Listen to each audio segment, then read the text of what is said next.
querido amigo, querida amiga que nos assiste. É muito bom estar com você aqui.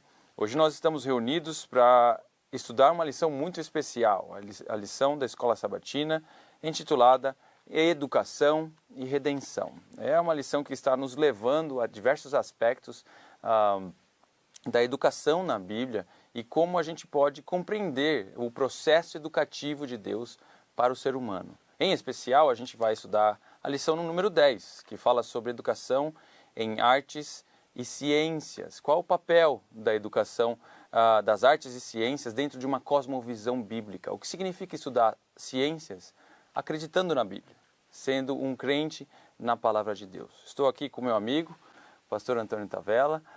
O pastor é professor no Seminário Adventista Latino-Americano aqui no IAP, onde nós trabalhamos juntos e temos o prazer de ajudar pastores a se formarem e servirem a Deus na seara do Senhor.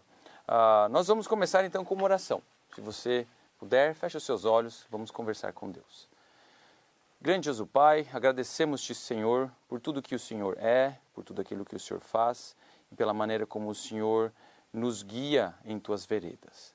Agradecemos-te que nas últimas 9 lições pudemos perceber a forma como o Senhor maravilhosamente guia o teu povo e guia também o ser humano, comunicando conhecimento e ajudando o Senhor a andar em sabedoria na tua presença. Pedimos em especial que o Senhor nos abençoe agora também, para que a gente possa ter um pouco mais de compreensão nos tópicos que nós vamos lidar e conversar hoje. Nós pedimos isso agradecidos e o fazemos no nome de Jesus. Amém. Amém. Bom, educação em artes e ciências.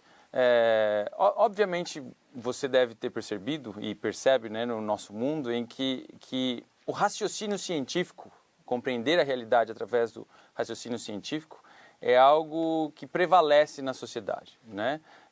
Muito se fala sobre a ciência, como se a ciência fosse uma entidade, uma pessoa que pudesse dizer isso ou aquilo para nós a respeito da realidade, de como a realidade acontece. É verdade, contudo, que embora ela não seja uma pessoa, muitos avanços na nossa sociedade se dão especificamente pela bênção de estudos que vêm de diversas áreas científicas.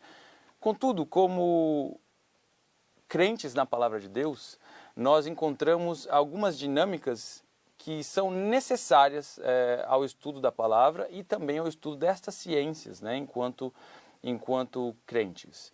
Pastor Tavella, nós estamos tendo o privilégio de estudar nessa semana, qual o papel do crente, daquele que crê na palavra de Deus, ao estudar as ciências? Como que a gente pode abordar as ciências a partir de uma cosmovisão cristã? O que o senhor tem a dizer a nós? Pastor Mazzotti, eu acredito que a palavra-chave realmente seja abordagem, a aproximação. Como é que a gente vai se aproximar da ciência como ela está estabelecida hoje, mas interpretando-a pelos olhos daquilo que está revelado na palavra de Deus? Então nós não temos medo de nos aproximarmos da ciência, desde que nossos pés estejam bem seguros naquilo que Deus revelou. Deus está acima da ciência. Nós acreditamos que toda manifestação de conhecimento, em qualquer área, ela tem a sua origem em Deus. Deus, o Criador de todas as coisas, e que permitiu que o conhecimento avançasse para todas as áreas como elas existem hoje. E nesta abordagem, a gente costuma usar uma expressão, pressupostos. Esta expressão nos diz que antes de nos aproximarmos de qualquer área do conhecimento, nós temos os pés firmados em alguns pressupostos, em alguns conceitos, que eles advêm não da ciência, mas da palavra de Deus. Então, a título de exemplo, eu vou interpretar tudo que existe de revelação de conhecimento a partir de um pressuposto de que há um Criador. Nós somos criacionistas, nós acreditamos na Bíblia e nós somos criacionistas. Se eu me aproximo da ciência por esse ângulo de que existe um Criador que planejou e que trouxe à existência todas as coisas, a minha interpretação daquilo que a ciência está propondo pode não ser necessariamente aquilo que estão dizendo por aí. Pode ser que eu interprete de forma diferente. E essa tensão que muitas vezes se estabelece entre os meus pressupostos e aquilo que a ciência está dizendo, pode gerar algum desconforto. Então, a título de exemplo, quando ainda eu era aluno de ensino médio, eu tinha um professor de física que ele desdenhava da ideia de que uma pessoa inteligente, estudada, pudesse ser criacionista. Então ele ficava batendo na tecla. Eu sou professor de física, eu estudo as leis do universo. E na minha cabeça a origem de todas as coisas foi a partir do Big Bang. Essa era a interpretação dele. Mas para mim não, eu sou criacionista. Eu tenho a palavra de Deus como sendo uma revelação muito mais ampla, muito mais abrangente do que aquilo que a ciência está dizendo. Eu ouvia, quando tinha oportunidade eu me posicionava, mas eu interpreto todas as coisas a partir desse pressuposto. Há um Criador que trouxe tudo à existência.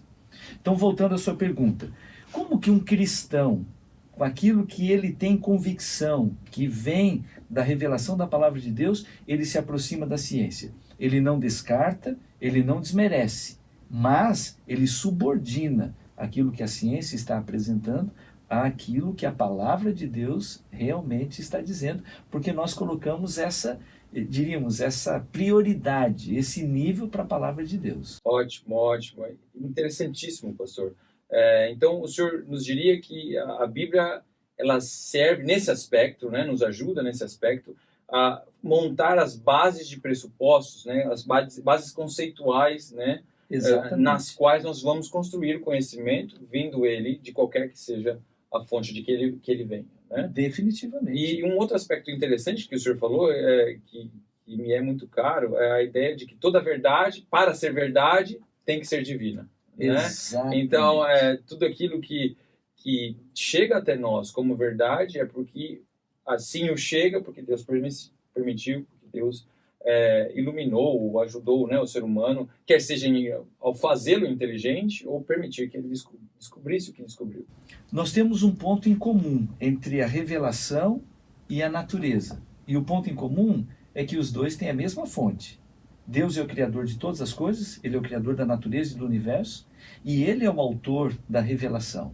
Então, se nós tivermos que gerar uma harmonia, é entre aquilo que diz a palavra de Deus e aquilo que nós estamos vendo ao nosso redor, porque os dois não vão se contradizer, porque têm o mesmo autor, têm a mesma origem. O ser humano, por mais bem intencionado que ele esteja, ele tem as suas limitações. E uma prova disso é de que, no decorrer do tempo, algumas afirmações que eram tidas como completa expressão da verdade, hoje elas estão completamente descartadas. Hoje a gente diz coisas ao contrário daquilo que era dito há alguns séculos atrás, talvez nem tanto tempo assim. Me permite um pequeno exemplo. No século XIX, a doença que trazia pavor às pessoas era a tuberculose. E os médicos, com o conhecimento que eles tinham naquela época, muitos deles receitavam como um tratamento sintomático para diminuir a tosse causada pela tuberculose, receitavam fumar. Então, se você fumar, você vai diminuir a tosse causada pela tuberculose. Entre aspas, um dos remédios para tratamento de tuberculose no século XIX era fumo. Isso é um absurdo, mas é um absurdo para nós hoje, não naquele momento. Mas quando a gente se aproxima da palavra de Deus, independentemente do conhecimento que a gente tenha sobre tuberculose ou não, a gente sabe que o fumo faz mal e a gente não vai fumar. Então esse é um princípio que ele se aplica. A revelação de Deus, ela não vai mudar com o tempo. Aquilo que a ciência pode propor, aquilo que o ser humano, com as melhores das intenções, podem propor, podem sim mudar com o passar do tempo. Pode. Então a nossa segurança, pastor Felipe, é que a gente tem os pés bem firmados em pressupostos que vêm de uma origem que não vai mudar. E Deus não muda e a sua palavra não muda. E essa é a nossa segurança. Ok, excelente. Excelente, pastor. Querido amigo e amiga que nos ouvem, é muito importante, esses aspectos ressaltados pelo pastor Tavella são muito importantes porque, de uma perspectiva bíblica, o começo define o fim.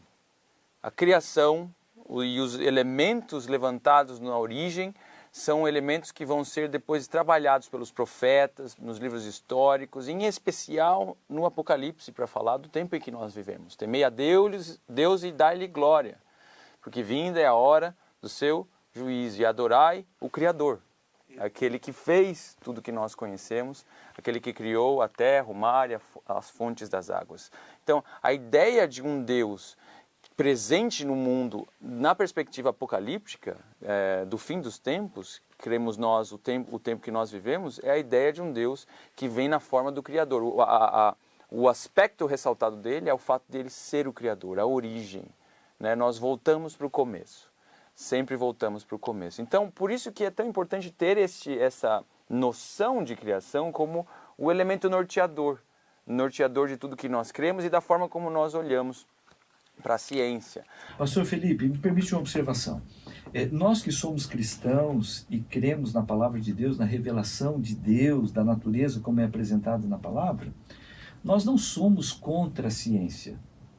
Então dizer assim, ele é um cristão, então ele descarta o desenvolvimento intelectual, cognitivo, ele não é dado aos estudos, ele é contra a ciência. Não é isto, definitivamente. Nós somos cristãos, valorizamos o conhecimento, entendemos que tudo que existe hoje de conhecimento é com a permissão de Deus, e nós entendemos dessa forma, mas nós não vamos aceitar os pressupostos científicos que descartam a Deus como Criador e, por consequência, as interpretações que vêm a partir disso. Então, para nós como cristãos, nós temos esse senso de origem e as nossas ações, elas estão em busca do propósito de Deus para a nossa vida. Agora, quando alguém se aproxima para descartar o Criador, dizer Deus não existe, nós estamos aqui como resultado do acaso. Nós somos obra do acaso. É assim que entende um evolucionista, uma pessoa que descarta a criação para se apegar à evolução. Então nós somos obra do acaso, o propósito da nossa vida, cada um encontra o seu propósito, porque não dá para esperar que alguém vá revelar que existe um propósito maior para a nossa passagem aqui por esse mundo, fica tudo muito relativo, muito solto. Nós que cremos na palavra de Deus, sabemos que um dia nós vamos nos encontrar com Ele, e por isso, no texto que você mencionou, temei a Deus e dai-lhe glória, porque vindo é a hora do seu juízo, é um atestado incontestável, né, de que nós vamos nos encontrar com o Criador. E esse Criador estará numa posição de juiz. Então as nossas atitudes, todas elas têm um desdobramento moral, que vai gerar consequência em termos de prestação de contas, de juízo. E isso não é uma tortura, não é uma ameaça. Isso dá senso de propósito. A gente sabe de onde a gente veio e para onde a gente está indo. Se a ciência se aproxima para dizer, Deus não existe, somos obra do acaso, nós estamos aqui e não existe um propósito para a nossa vida, isto nós rejeitamos, definitivamente. Agora, se a ciência se aproxima para dizer, olha, mesmo que você não consiga ver a olho nu, mas os planetas que são vizinhos do planeta Terra, Marte e Vênus, e a ciência traz, entre aspas, uma comprovação disso de forma incontestável, nós cremos, nós também aceitamos isto. A grande diferença é que nós sabemos que esses planetas foram colocados lá pelo mesmo Deus Criador, que colocou a Terra nessa posição estratégica, colocou vida aqui na Terra, e Ele tem um propósito para todas as coisas. Ou seja, nós não estamos aqui pregando um retorno à escuridão da era medieval. Né? A ideia não é punir os novos galileus, né? Mas é aceitar aquilo que eles eventualmente venham a descobrir de uma perspectiva, de uma ótica que envolve pressupostos distintos daqueles que são prevalentes hoje em dia, né? Da visão cientificista, né? Que enfatiza a ideia da ausência de qualquer influência externa, né? Que o nosso sistema é um sistema fechado, que não há nenhum elemento que vem de fora. E a palavra de Deus, e nós vimos durante essa semana, em diversos versos que nós lemos, apontou justamente isto, né? Um deles foi o Salmo 96, né? Verso 9. O senhor poderia ler para a gente, pastor? Claro. Salmo capítulo 96, verso 9, onde a gente vai observar um conceito muito importante em relação à forma como Deus se relaciona com a obra criada. Salmo 96, verso 9 diz, adorai o Senhor na beleza da sua santidade, tremei diante dele todas as terras. Veja que o Salmo fala sobre a beleza da sua santidade, né? Essa ideia de beleza, né? Que Deus tem um pendor para o belo, né? Que ele, quando ele cria, ele também organiza. Veja que a criação também é feita dessa perspectiva. Nós temos os 3 primeiros dias, organização do espaço, e os três próximos dias preenchendo aquele espaço que é criado, e aí você tem o sábado sendo colocado à parte, né? Então você vê simetria, ordem, organização, né? Estética. Exatamente. Deus é um Deus que valoriza a estética, ele valoriza o belo. E para nós hoje, né, de diversas maneiras, o belo é tão valorizado, e alguns consideram assim, não, mas se ele é um cristão, ele não precisa valorizar isso. Mas a gente olha para o Deus Todo-Poderoso, Criador do Universo, nas pequenas e nas grandes coisas, ele valoriza sim. Ele harmoniza, ele põe a cor, ele põe o brilho, e a gente vê um pôr do sol no lugar onde nós moramos aqui, maravilhoso. É um privilégio. Existe arte naquele pôr do sol. Por isso que tanta gente sai fotografando e estampando isso, e a gente valoriza o próprio fotógrafo, quanto mais o autor daquele pôr do sol, que é o próprio Deus. Mas isso também é uma lição muito interessante. Deus, ele planejou todas as coisas, e nesse detalhe ele transbordou. Deus é o Deus do belo, do estético. Ele valoriza essas coisas. E nós, como cristãos, também podemos valorizar. Definitivamente podemos valorizar. Pois não, pastor? Mas nós podemos ver, então, essa beleza como atrelada a inclusive algumas descobertas científicas, né? Que exploram e que elaboram justamente nisso. Nesse aspecto de que a criação é bela. Quando você descobre uma determinada órbita de um cometa, quando você elabora em uma determinada formação rochosa de um planeta vizinho, quando você descobre a forma como os animais na profundeza dos mares, né, habitam e sobrevivem em um local que a gente sequer pode sonhar em descer. Então, ao ver a vida e também as estruturas do cosmos, como nós o conhecemos hoje, através das lentes da ciência, tendo um pressuposto bíblico, a gente começa a perceber esse pendor de Deus para o belo, né? E a beleza também na obra criada. O que me entristece, pastor Felipe, é que muitas pessoas que são verdadeiros gênios, muitas pessoas que têm uma capacidade cognitiva gigantesca, eles escolheram seguir para este caminho e dar essa interpretação. Não há Deus. Eu não saberia dizer exatamente o quanto essa historinha que eu vou contar agora é verdade. Mas dizem que quando os soviéticos conseguiram colocar o ser humano na órbita, e eles foram os primeiros a colocar o ser humano na órbita da Terra, dizem que Yuri Gagarin, que era um astronauta, ele disse: eu estive lá no céu e eu não vi a Deus. Ele deu essa interpretação pelo viés, pela abordagem comunista, ateísta, que a União Soviética estava vivendo desde a Revolução Socialista de 1917. Yuri Gagarin, já na década de 60, conseguiu chegar lá, e ele era fruto dessa geração de ateísmo, descartando a Deus como Criador. Pouco tempo depois, os astronautas americanos, liderados por Armstrong, também estiveram na órbita da Terra. E eles relatam que isso tem um registro, né, de eles recitando Gênesis capítulo 1, que quando eles chegaram na órbita e eles viram o planeta Terra, eles se maravilharam daquela grandiosidade, e eles disseram: no princípio criou Deus os céus e a terra. Então a gente tem pessoas chegando no mesmo lugar e possivelmente enxergando a mesma cena, mas interpretando de forma diferente. A razão para isto são os pressupostos, é a maneira como eles se abasteceram antes de estarem naquele momento. Então a ciência, ela tem coisas maravilhosas para nos oferecer. Existe conhecimento em vastidão. Agora, o que nós vamos fazer com ele depende da maneira como nós vamos nos aproximar daquilo que a gente tem antes, colocado, estabelecido no coração, antes de nós chegarmos naquele contexto. Ótimo.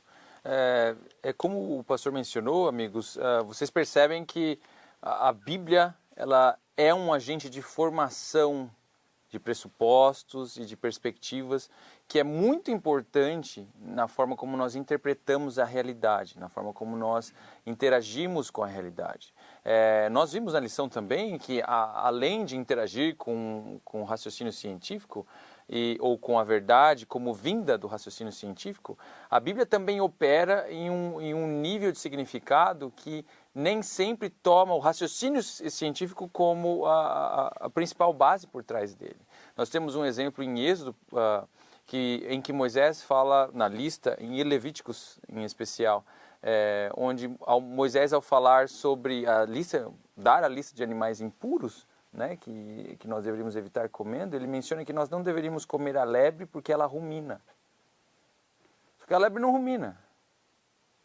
E quando a gente observa o que o texto está querendo dizer, o que possivelmente está por detrás dessa informação, é a ideia de que, para Moisés, ou para o autor do Pentateuco, o conceito de ruminação é um conceito estético, é um conceito do que ele vê. Não é um conceito científico, não é um conceito analítico.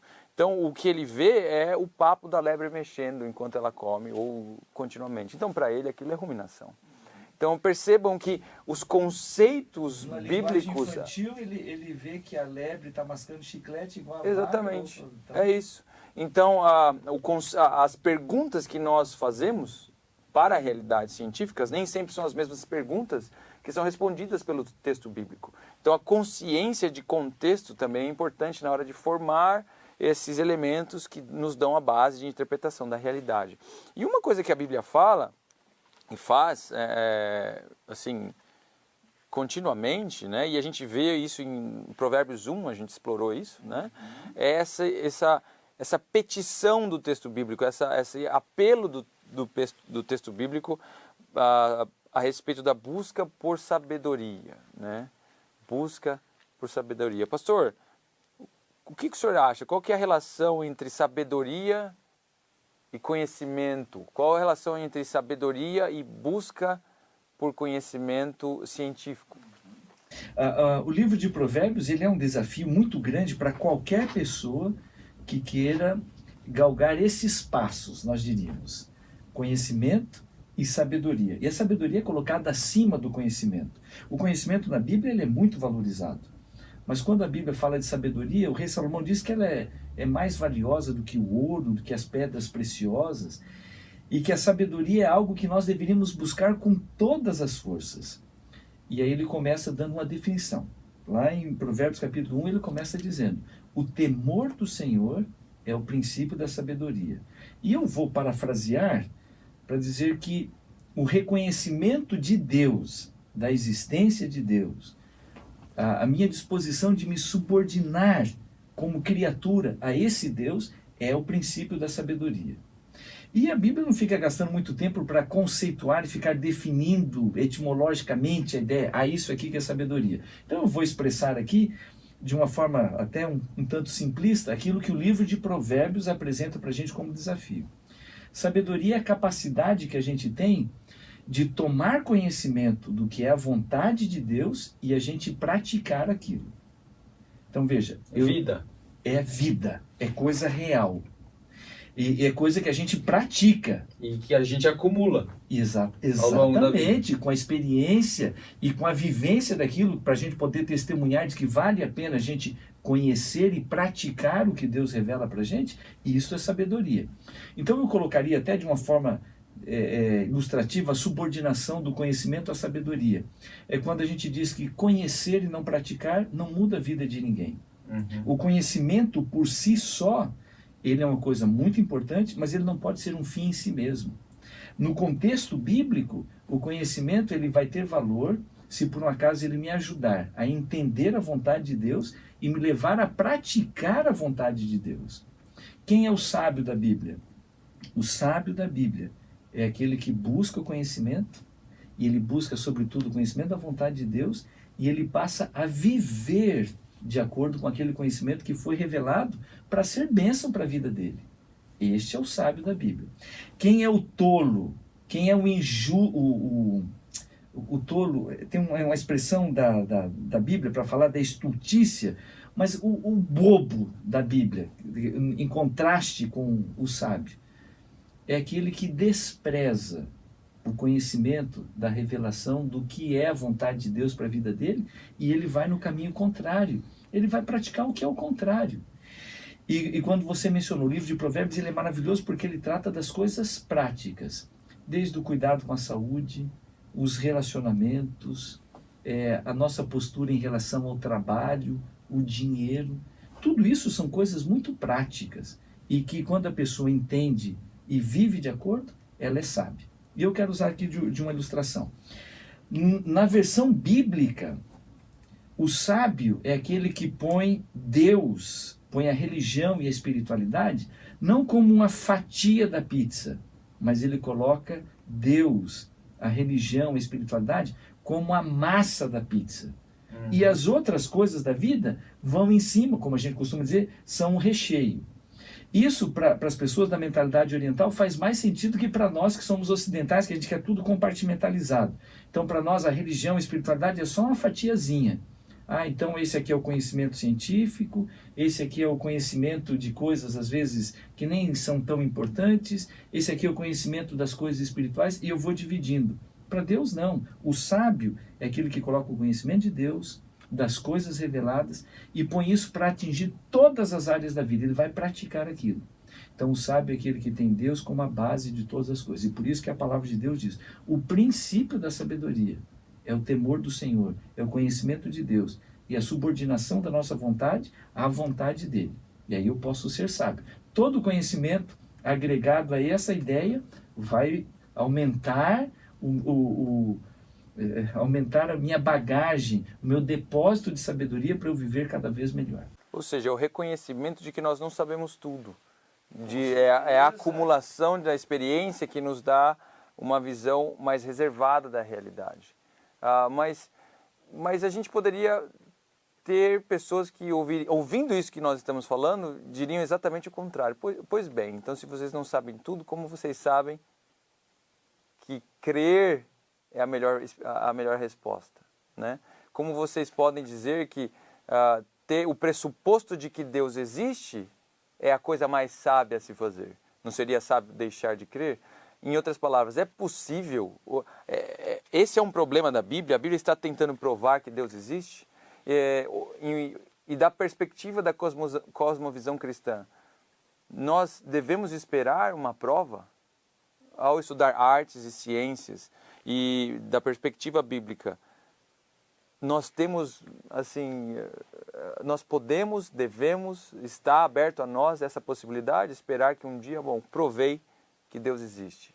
Pastor Felipe, essa tua observação é importantíssima, no dilema, eu até vou usar essa expressão, no dilema entre eu estabelecer Deus como Criador e a origem de todas as coisas, e eu ser um evolucionista, e eu estabelecer o acaso como origem de todas as coisas, nesse dilema existe um ponto em comum, e o ponto em comum é, os dois estão na dependência de que eu tome uma decisão de crer. Até é muito interessante o título de um livro, Não Tenho Fé Suficiente para Ser Ateu. É um título grande, mas é para expressar a ideia. Não tenho fé suficiente para ser ateu. Então, entre crer num Deus todo-poderoso, um Deus eterno, criador de todas as coisas, e crer no acaso, e que todas as coisas vieram à existência por acaso, de que as próprias leis do universo, elas surgiram por acaso. Entre acreditar numa coisa e acreditar na outra, crer, eu preciso dar um passo de decidir. Então, no meu caso, eu olhei para todas as evidências apresentadas na própria natureza. Por sinal, esse aqui é um texto-chave desta semana, o salmista nos convidando, lá no Salmo 19, ele dizendo que os céus proclamam a glória de Deus. E o firmamento anuncia as obras das suas mãos. É como se ele estivesse dizendo, olha para o universo, olha para um céu estrelado, que isso aqui é a proclamação de um Deus todo-poderoso, um Deus criador. Eu olho para a natureza, eu olho para a revelação da palavra, e eu tenho evidências. Eu não tenho provas, eu tenho evidências. E agora eu dou o passo de crer. Isso envolve decisão. Eu decidi crer. O camarada do outro lado diz assim, mas você é um bobo, você está crendo numa coisa que você não pode provar. Nós podemos provar. Não. Nós não podemos reproduzir a semana da criação no laboratório, mas aqueles que descartam Deus Criador e se subordinam ao conceito, à teoria da evolução, eles também não podem provar. Eventos históricos não se reproduzem. Exatamente. Né? E por natureza, por não se reproduzirem, eles não se adequam ao método. Né? Você Aí não tem está. como reproduzir. Você não tem o evento controle histórico. disto. Você não tem o controle. Essa é a limitação do método científico. O conceito original do método científico diz que você tem que dominar aquilo para você poder reproduzir. Aí você... Então agora eu estou, entre aspas, provando. Mas não, tem coisas que fogem a isto. Para mim, a grande evidência que está favorável à minha decisão de crer no Deus Todo-Poderoso, no Deus Criador, é o milagre da vida. Que se eu fosse um evolucionista, eu poderia chamar um mistério da vida. Porque você pode explicar de muitas maneiras como uma sopa de moléculas se juntou e teve raio e teve energia. Mas eu nunca vou conseguir reproduzir isso. Eu não consigo reproduzir. Eu não consigo provar a origem da vida. Então, nas duas pontas desse dilema, eu tenho um ângulo de convergência. Precisarei tomar uma decisão de crer. No meu caso em particular, eu sei que você também, e possivelmente os nossos amigos e irmãos que estão nos assistindo, tomamos a decisão de crer a partir das evidências num Deus Criador de todas as coisas, que tem um propósito para a nossa vida e que é o nosso mantenedor e que tem uma proposta para o nosso destino. Nós temos uma origem e um final, que está nele. A nossa origem é ele e o final de tudo é ele. Essa é a nossa escolha e cremos nisso. E respeitamos o outro que diz, descarto isto e eu creio que tudo vê existência. Ele vai ter que dizer, eu creio. Porque ele não pode provar. Assim, repito, assim como nós não podemos reproduzir a semana da criação, um cientista, por mais gabaritado e titulado que ele seja, ele não pode reproduzir um milagre da vida, ou mistério da vida, por maiores que sejam as suas explicações, baseadas em qualquer evidência que ele tenha para oferecer. Ele vai ter que humildemente dizer, é verdade, eu tenho que tomar uma decisão, eu vou crer que o acaso trouxe à existência todas as coisas. Em outras palavras, a Bíblia nos dá certa confiança, né? E ela nos permite tomar decisões em direção a interpretar em especial o mistério, interpretar aquilo que nós não entendemos, não conhecemos. E agora, indo em direção ao final da nossa conversa, eu fiquei muito feliz de ver que nós estudamos, a lição especificamente nos ajudou a estudar Jó 38, né, que vai elaborar exatamente nisso. Né? Nós temos no livro de Jó uma luta deste podemos falar patriarca, né, não no sentido de Israel, mas no sentido da antiguidade da história dele, com Deus, e a luta questionando se Deus é sábio e se ele é poderoso, né, o suficiente para dar as respostas que ele precisa. Né? E perceba que você tem uma íntima ligação entre sabedoria e busca por respostas, né? Então, a angústia dele por não entender o que acontece em sua vida, a angústia dele por não entender porque a sua justiça não propiciou um final ou um presente feliz, né?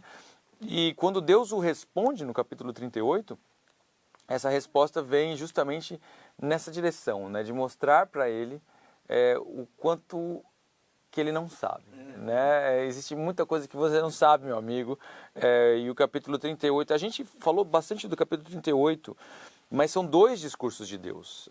A gente acabou de terminar de estudar Jó ali com os estudantes, né, nos livros sapienciais, e a gente viu que são duas respostas, são dois discursos, Jó 38 e 39, uma pequena interpolação de Jó e depois Jó 41. E nesses dois discursos, Deus afunila na resposta a dimensão do mistério, ou dos mistérios, que da perspectiva de Jó, ele não consegue alcançar.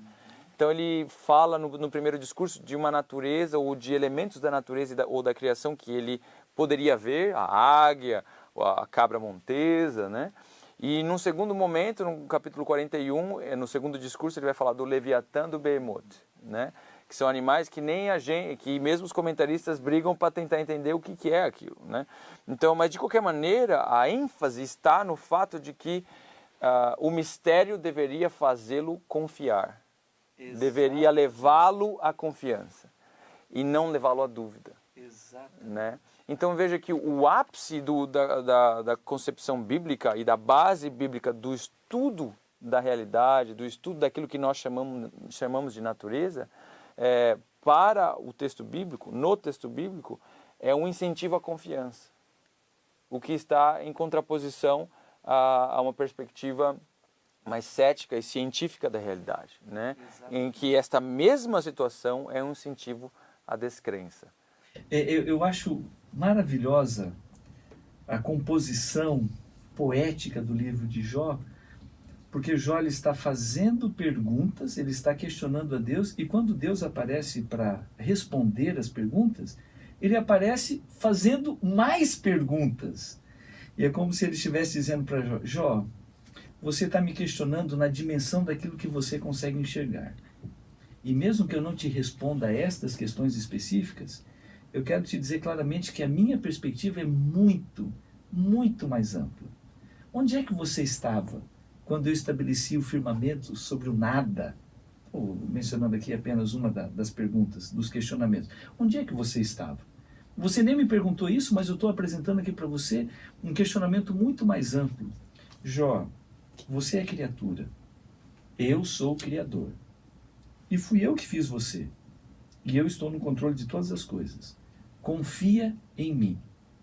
Na verdade, a resposta de Deus, como você mencionou, é um chamado a uma decisão de fé. Confia em mim, como Criador e como aquele que está no controle de todas as coisas. A resposta de Jó também é um modelo, é um exemplo para nós. Senhor, depois de tudo isso que o Senhor falou, eu cheguei à conclusão de que antes eu só tinha ouvido falar a seu respeito, mas agora os meus olhos estão te vendo. E vendo o quê? Vendo a grandiosidade muito mais ampla daquilo que ele não conseguia entender. Ele dizendo: e agora que eu estou te vendo, eu tomei essa decisão. Mesmo que o Senhor me mate, eu vou confiar no Senhor. Eu estou parafraseando aqui várias frases de Jó. Mas mesmo que o Senhor me mate, eu vou confiar no Senhor. Porque eu reconheço que eu sou tão pequeno para entender tudo aquilo que o Senhor conhece, que o Senhor fez, e eu vou me subordinar ao Senhor. A partir das tuas evidências, eu tomei uma decisão. Eu vou confiar, eu vou crer. O nosso desafio é o mesmo hoje. A gente olha para a imensidão do universo, tem tantas coisas que a gente consegue perguntar e muito mais coisas que Deus poderia perguntar que a gente não consegue nem formular a pergunta. Tanto no macrocosmos, na imensidão inesgotável do universo, quanto no microcosmos. A gente não sabe quão pequeno pode ser as coisas, né? Apesar de tudo aquilo que já descobrimos. E quantas perguntas que poderiam surgir. Deus está acima de tudo isto e Ele nos convida. Confia em mim. E é por essa razão que o apóstolo Paulo disse que quando a gente olha para a natureza e vê o poder, a sabedoria de Deus, nós somos indesculpáveis de descartar a existência dele. É por essa razão que o salmista diz: olha, contemplando o firmamento, o universo, todas as coisas criadas, eu vejo que tudo isso proclama a tua glória, o teu caráter, quem o Senhor é. E no frigir dos ovos, né, no fim de tudo isso, o convite é do Criador, dizendo que o teu conhecimento de todas essas coisas, seja da ciência, seja das artes, o reconhecimento do belo, do estético, que tudo isso te leve a dar o passo de colocar a vida nas minhas mãos. E é isso que a palavra de Deus está propondo para nós hoje. Com Amém. Todo o avanço do conhecimento científico, o desafio permanece o mesmo. Confia em mim e coloca a vida nas minhas mãos. Amém, amém. Querido amigo, querida amiga que nos acompanhou até aqui, a lição então nos ajudou a compreender, e a Bíblia de modo especial nos ajuda a compreender, que nossas dúvidas não devem ser ou não precisam ser necessariamente algo que nos leve a questionar a existência daquele que tudo criou. Na verdade, nós encontramos ao longo da palavra de Deus, e em especial a gente acabou de comentar em Jó, a respeito de Jó, em que as dúvidas são incentivos para uma comunhão mais profunda, para um relacionamento mais profundo e para uma busca mais profunda de respostas que possam, por fim, nos levar à maior de todas as verdades, que será uma experiência diante dele, uma oração de olhos abertos, olhando aos olhos do nosso Senhor, onde isso vai acontecer. E a gente tem a promessa na palavra de Deus de que qualquer um de nós pode e se quiser, de fato estará lá naquele dia.